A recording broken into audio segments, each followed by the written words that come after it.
problem, ki ga imajo Janša in Grims in ta kompanija, ki je šla tja, je, da se pa zdaj odkrito koketira z fašizmom. Tukaj ni več skrivanja, tukaj ni več namigovanja, tukaj ni več teh dog whistles, kot se reče v ameriškem političnem žargonu. Tukaj se zdaj pač jasno in glasno pove, kdo kam spada. Mogoče je to dobro, ampak po drugi strani je pa to tudi neka normalizacija diskurza, ki v resnici v neki demokratični družbi nima mesta, kakorkoli obrneš.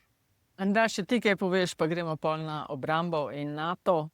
Jaz se bom želiš. pridružil Antišu v tem Okej. primeru. Mislim, da je z izjavo od Arsena Dedića vse povedal.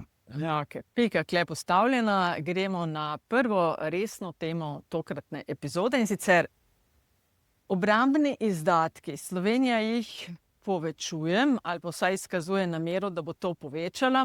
Zato so skočili v luft pri vladni stranki Levici in so sicer predlagali posvetovalni referendum. Ko so glasovali o tem, ali ja ali ne, so se jim pridružili SD in nepričakovano tudi opozicija. Tako da posvetovalni referendum zdaj bo. Sledila je pa reakcija predsednika največje stranke, Gibanja Svoboda, Roberta Goloba, ki je pa rekel prav, če pa to hočete, se bomo pa vprašali še naslednje. Dajmo volivcev in volivke vprašati, ali so še za članstvo v zvezi NATO. Če so, potem pač toliko in toliko moramo dati. Če ne, pač ne bomo dali to. Tako da pa da vas vidim. Zdaj,